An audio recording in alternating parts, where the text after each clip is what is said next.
Assalamualaikum warahmatullahi wabarakatuh. Jumpa lagi di channel aku. Nah, teman-teman yang belum subscribe, jangan lupa subscribe dulu ya guys, karena subscribe itu gratis. Nah, untuk di video kali ini aku bakal bagi pengalaman aku sih guys. Jadi pada bulan lalu nih guys, bulan lalu itu aku dapat haid itu di pertengahan bulan, kisaran di tanggal 11 atau 12 Juni, dan itu telat 3 hari. Kemudian selesai itu di tanggal 18 Juni. Nah, selesai lah, sudah di tanggal 19 itu udah bersih lah sampai dengan hari Sabtu siang guys. Nah, setelah Sabtu siang sampai sore itu keluar lagi guys, sampai akhirnya kok nggak selesai sampai tanggal 30 Juni. Kalau dipikir-pikir, pernah seumur tuh dapet dalam 1 bulan atau haid itu 2 kali. Tapi dalam 1 bulan itu ada jangka kurang lebih 2 minggu baru dapat haid lagi guys. Nah, karena panik loh, kok ini kesannya bukan siklus haid gitu, karena di luar dari siklus sudah bersih 1,5 hari, kemudian muncul lagi. Karena di situ kondisinya panik, jadi datanglah ke dokter kandungan, langsung konsul guys di tanggal 1 Juli. Datang siklus haid yang kedua itu setelah bersih. Yang pas pertama itu aku selalu membuat minuman dari kunyit, kemudian asam jawa, jahe, itu pakai gula merah tapi diiris-iris kemudian digodok. Walaupun gak tiap hari sih guys, tapi hampir tiap hari buat kayak gitu, buat ngelancarin pikirannya sih kayak gitu. Setelah muncul di di tanggal 19 tersebut kan muncul lagi. Nah, itu mulai kejadian aneh, masih buat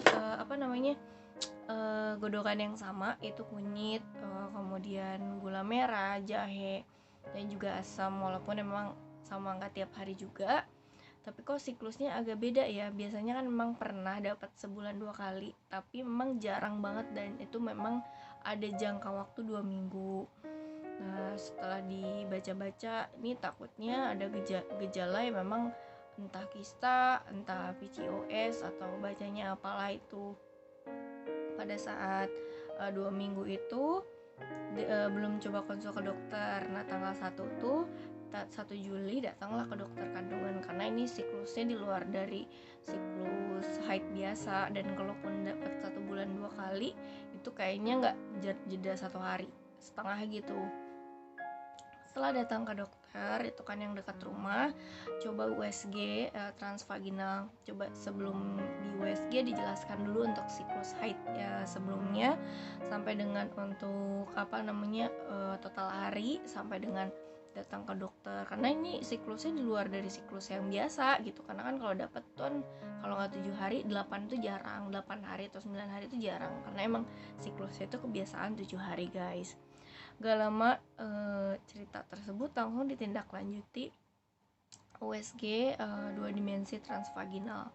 Nah, setelah di USG dokternya tuh emang dari awal tuh feelingnya takut polip gitu kan, tapi ternyata bukan, alhamdulillahnya, dan itu penebalan dinding rahim.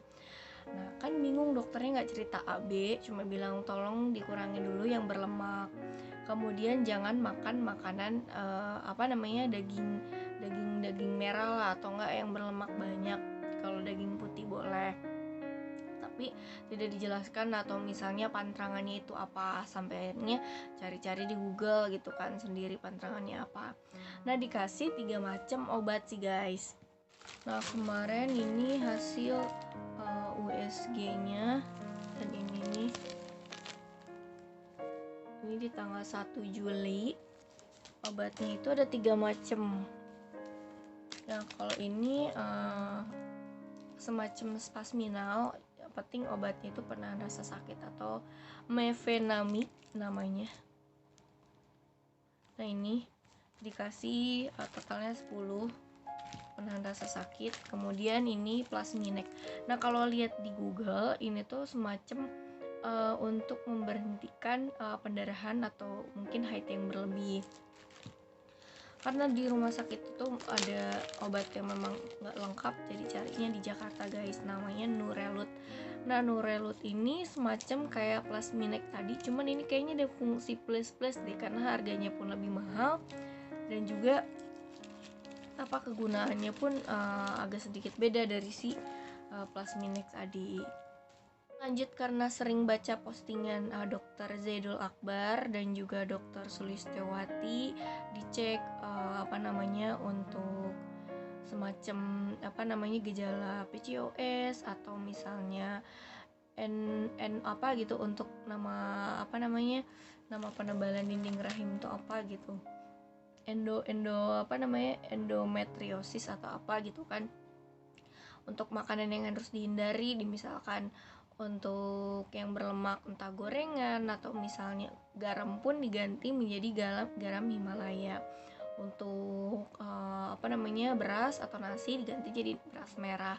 Dan intinya itu di beras merah aku coba ngurangin gula dari situ, karena kan memang udah nggak pakai gula putih. Kalau untuk masak masih pakai sih guys, karena udah 2 minggu, hampir 1 bulan lah malah nggak pakai gula putih untuk keseharian itu. Untuk gorengannya doang emang agak susah, karena kan tumisan, sementara masih pakai minyak biasa sambil nunggu minyak yang aku baru beli ini, minyak VCO.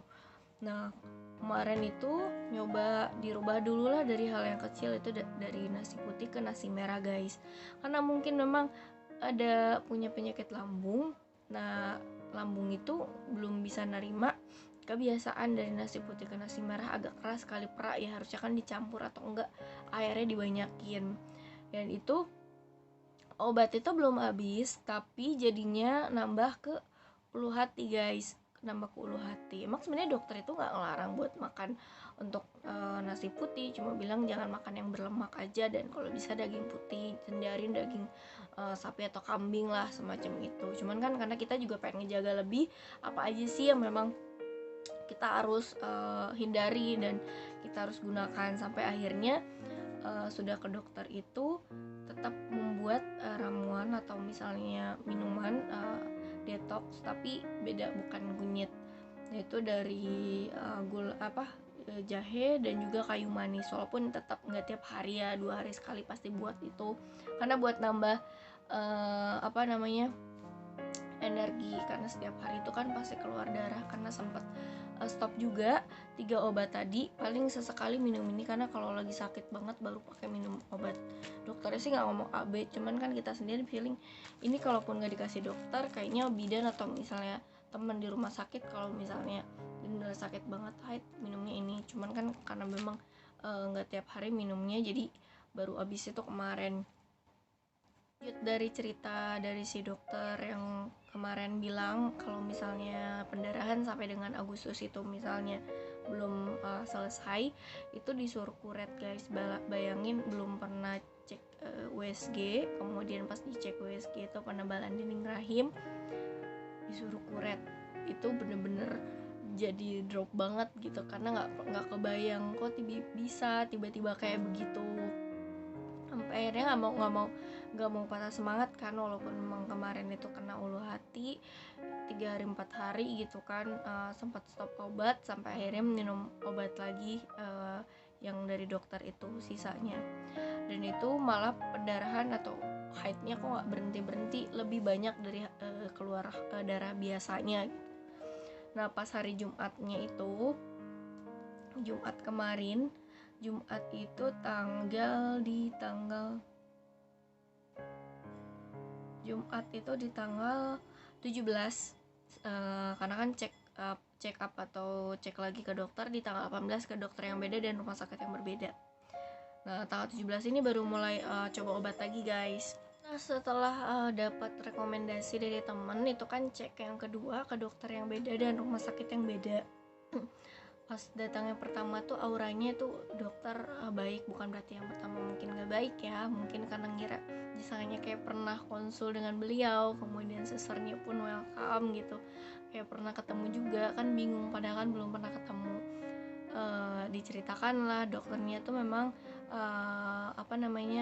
aktif banget gitu, ketika dijelaskan dia langsung ketik cepat gitu kan. Kita juga ngeliatinnya, oh nih dokter aktif banget ya, kita lagi ngomong pun dia langsung nanggepin gitu dari A sampai Z. Terus diceritain bahwa memang dinding rahim ada penebalan, kemudian dikasih lihat, ini dok obatnya yang dikasih yang pertama.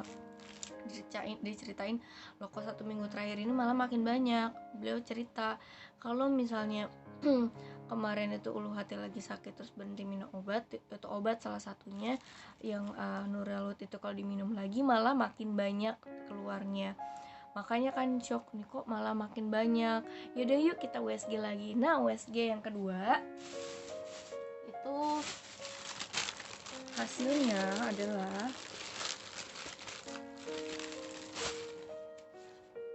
Tara, ini sudah mulai menipis kata dokternya. Alhamdulillah ya Allah, benar-benar bersyukur banget, itu benar-benar di luar dugaan karena dokternya bilang alhamdulillah ini masih bisa disembuhin pakai obat.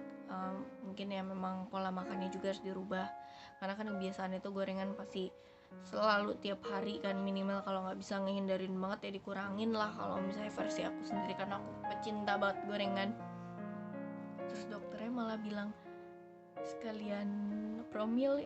Kaget banget, niat dari awal tuh cuma emang pengen buat nyembuhin gitu, tapi kalau misalnya beliau mau bantu untuk promil sekalian ya bersyukur banget ketemu dokter yang memang aktif, kemudian kasih aura yang positif buat kita, dan kebenaran mungkin doa dari orang tua juga sih kenapa bisa cepat tipis, mungkin karena kemarin keluar banyak gitu kan, nggak berhenti dan dikasih energi juga dari makanannya juga nggak sesembarang yang kayak biasa gitu kan, dan sampai sekarang pun masih ikhtiar. Jadi aku minta tolong buat teman-teman untuk doain mudah-mudahan cepat segera sembuh gitu kan.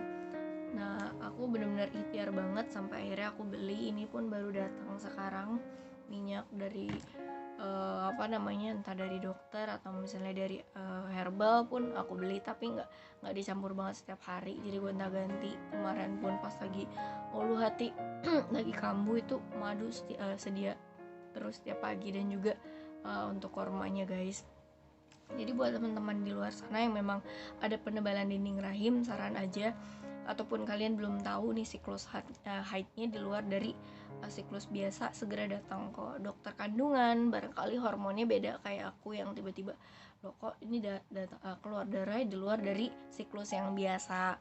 Jadi pertama jangan panik karena kadang penyampaian dokter itu kan beda-beda, dan untuk yang penyampaian pertama pun mungkin dokter itu kan mungkin to the point ya, nggak suka basa-basi. Nanti kalau misalnya 2 bulan lagi masih keluar nanti konsul ya, langsung kuret. Nah itu langsung blok. Kebetulan juga orang tua atau tante kalau bisa cari dokter lain untuk diberikan alternatif yang lain selain dikuret, karena kan aku sendiri masih belum punya anak. Nah buat teman-teman yang di luar sana, apabila memang punya sakit yang sama, jangan patah semangat, jangan putus asa, atau misalnya jangan nyerah. Tetap kita ikhtiar bareng-bareng, dan hindarin gorengan guys. Untuk hindarin gorengan, gula, kemudian ayam yang disuntik, dan juga junk food itu dihindarin dulu ya, kalau belum bisa banget, kalau bisa dikurangin karena itu menjadi salah satu faktor timbulnya hormon apalah, aku kurang paham. Teman yang udah nonton dengerin cerita aku, makasih banyak ya, semoga teman-teman sehat selalu. Wassalamualaikum warahmatullahi wabarakatuh.